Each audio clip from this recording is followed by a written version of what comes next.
Позавчера в Виннице произошел террористический акт. По центру города, находящегося далеко от линии фронта, где нет никаких военных объектов, был нанесен ракетный удар. Погибли 23 человека, в том числе 3 детей. Десятки человек пострадали. На момент записи видео 8 остаются пропавшими без вести. Ответственность за теракт уже взяло на себя Министерство обороны Российской Федерации. Говорят, якобы били по концертному залу какому-то, где вроде как говорят совещание какое-то проходило военное. К середине 5-го месяца войны пора бы уже понять, наша страна не принесла на украинскую землю ничего, кроме разрушений и смерти. Это относится и к западу Украины, куда летят ракеты, и к востоку страны, тому самому Донбассу, где сейчас идут кровопролитные бои. Впрочем, ничего другого нынешний российский режим принести и не мог.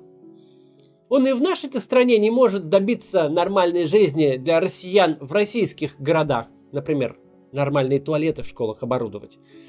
Ну и странно было бы думать, что жителям другой страны путинская власть могла бы предложить что-то лучшее, принеся тем более что-то на штыках. У меня уже было видео о том, как с 2014 года жили и менялись города Донбасса, те, которые остались под контролем Украины. Недавние реформы превратили их в настоящую витрину хорошей жизни. И в это же время в псевдореспубликах ДНР и ЛНР творилось черт знает что. Под скрытым, но очевидным протекторатом России и Путина.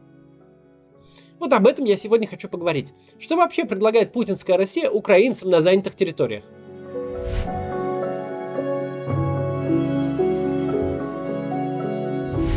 В 2014 году, после успешной аннексии Крыма, Владимир Путин затеял бессмысленные кровавые игрища на Донбассе. Захват Крыма был абсолютно незаконным, но хотя бы логически понятным действием. Вот кусок Украины, Россия отжимает его у Украины и быстренько присоединяет к себе.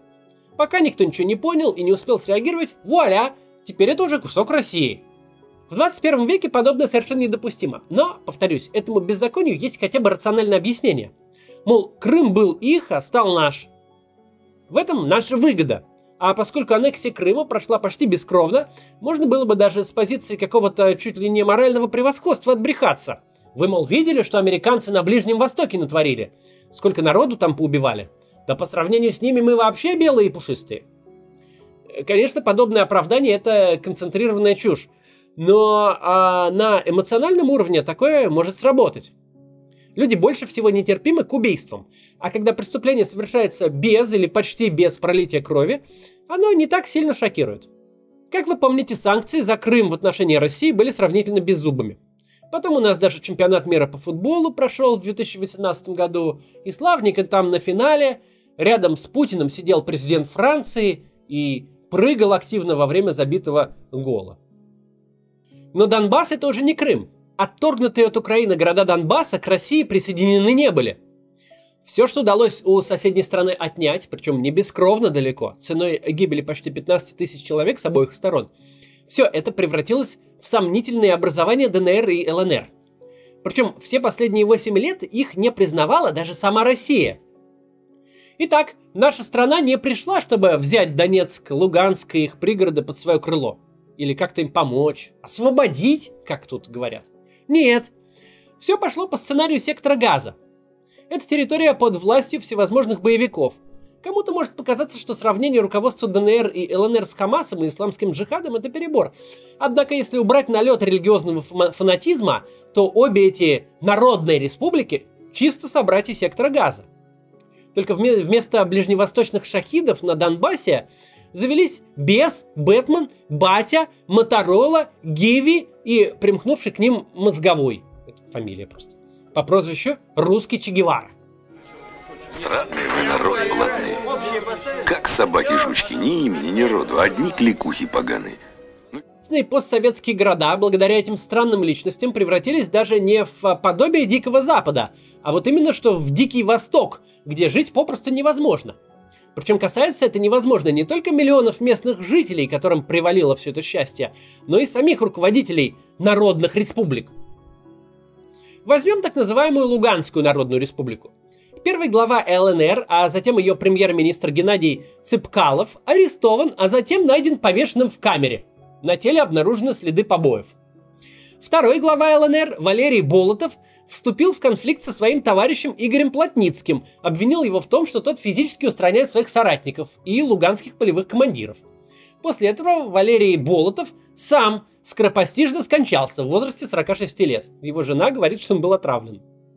Третий глава ЛНР, тот самый Игорь Плотницкий, чудом остался жив, получив тяжелые ранения в результате взрыва фугаса, заложенного по дороге следования его кортежа. В 2017 году Плотницкий попытался отправить в отставку своего тезку, министра внутренних дел ЛНР Игоря Корнета. Но тот покидать пост отказался, устроил государственный переворот, если можно это так назвать, в этом странном месте. Ну и, в общем, отправил он куда подальше самого Плотницкого. Корнет возглавляет МВД до сих пор, а преемником Игоря Плотницкого стал член «Единой России» Леонид Пасечник, с которым пока вроде бы ничего не случилось. Посмотрим на так называемую Донецкую Народную Республику. Первый глава ДНР Александр Захарченко погиб в результате взрыва в кафе «Сепар». «Сепар» от слова «сепаратист».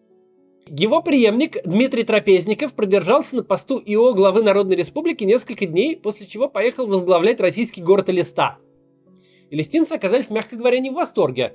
На улице 100-тысячной столицы Калмыкии вышли тысячи горожан. Это как если бы в Москве вышли бы по 500 000 протестующих. С должности Трапезникова недавно сняли. Ну, как говорится, спасибо, что живой.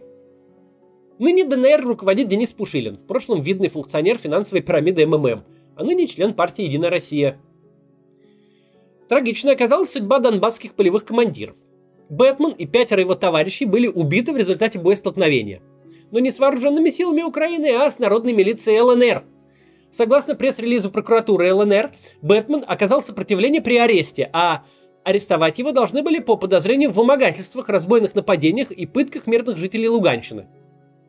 Вместе с Бэтменом по этому уголовному делу проходили Даг, Чечен, Луиш, Янок, Хохол, Суббота, Зема, Таблетка, Фобос, Омега и Маньяк. Тут в защиту покойного Бэтмена выступил Батя, последовательный критик главы ЛНР Игоря Плотницкого. Хотелось бы спросить у самой России, до каких пор какие-то Плотницкие, жиды непонятные будут нас обворовывать? Насчет слова «жиды» не удивляйтесь. И Батя, и Александр Захарченко, и Игорь Стрелков-Гиркин, и еще многие борцы против украинского нацизма по совместительству борются еще и против мирового сионизма. И судя по тому, что из перечисленных жив остался только Гиркин, сионизм таки побеждает. Извините. Так вот, в неоправданном убийстве Бэтмена Батя открыто обвинил Игоря Плотницкого, после чего Батя сам погиб, взорвавшись в машине по дороге на собственную свадьбу. Друг его, казачий атаман, которого тоже звали Батя, заявил, что машину подарили Бате с уже заложенным внутрь взрывным устройством. Такой вот сюрприз на свадьбу. Кстати, атаман Батя — это тот самый персонаж всевозможных мемов про казаков, которые награждают сами себя самодельными орденами, медалями и звездами героя. Помимо Бэтмена и Бати, который не атаман, в разное время на тот свет отправились Моторола, Гиви и Мозговой по прозвищу Русский Че Гевара. Ни один из них не погиб в бою, все стали жертвами покушений. Кстати, последнего из перечисленных посмертно признали виновным в расстреле с целью ограбления супружеской пары с ребенком. Такой вердикт вынес суд в этом вот ЛНР славном. Решение суда вызвало гнев у ополченцев народных республик, включая полевого командира Беса, который каким-то чудом жив до сих пор. Над всей этой Санта-Барбарой можно было бы даже посмеяться, но очень уж кровавый получился сериал. И, к сожалению, не в телевизоре, а в реальной жизни. Все эти малохольные персонажи превратили Донецк и Луганск натурально в локацию из компьютерной игры Stalker. Без мутантов и артефактов, но с множеством враждующих группировок под руководством, мягко говоря, колоритных личностей. Причем свою мрачную вселенную в постсоветских декорациях они называют русским миром, который, словно зона отчуждения, должен расползаться вширь, пожирая все новые территории. Есть известный афоризм: история человечества — это история войн. В прошлом люди воевали всегда и везде. Не считая отдельных древнегреческих произведений, лишь в 19 веке в массовое сознание стала робко проникать идея, что война — это ни разу не естественное состояние человечества. Не какое-то обычное занятие, а событие, противное человеческому разуму и всей человеческой природе. Это, кстати, цитата из «Войны и мира» Льва Толстого. Чтобы окончательно закрепить в умах людей идею, что война есть абсолютное и безоговорочное зло, понадобились 2 мировых войны, Нюрнбергский процесс и куча заседаний ООН. В 1974 году была принята резолюция ООН о военной агрессии. 5-я статья документа гласит: никакие соображения, будь то политического, экономического, военного или иного характера, не могут служить оправданием агрессии. Агрессивная война является преступлением. Никакое территориальное приобретение или особая выгода, полученные в результате агрессии, не являются и не могут быть признаны законными. Резолюция ООН, конечно, сама по себе не способна останавливать войны, чему есть масса примеров. Но цель этих слов другая – дать четкий сигнал: сменилась эпоха, изменилась сама система ценностей. Великие цари, блистательные императоры и могущественные султаны со всеми своими грандиозными завоеваниями останутся в учебниках истории. Но в 21 веке глава государства, который решит пойти по их стопам, станет вовсе не героем в сияющих доспехах. Он станет презираемым военным преступником и изгоем.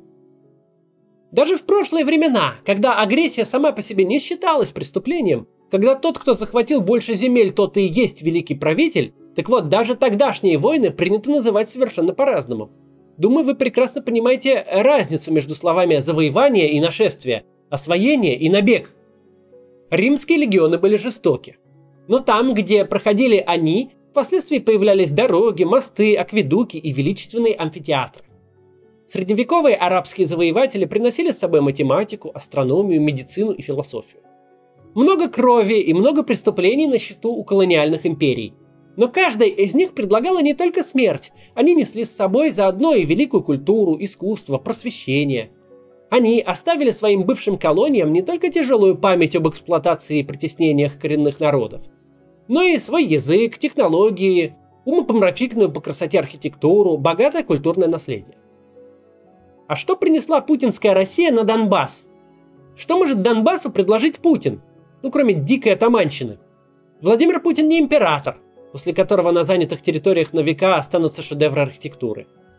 Их-то, судя по новым законам, и в самой России скоро уже не останется. Но это отдельная тема.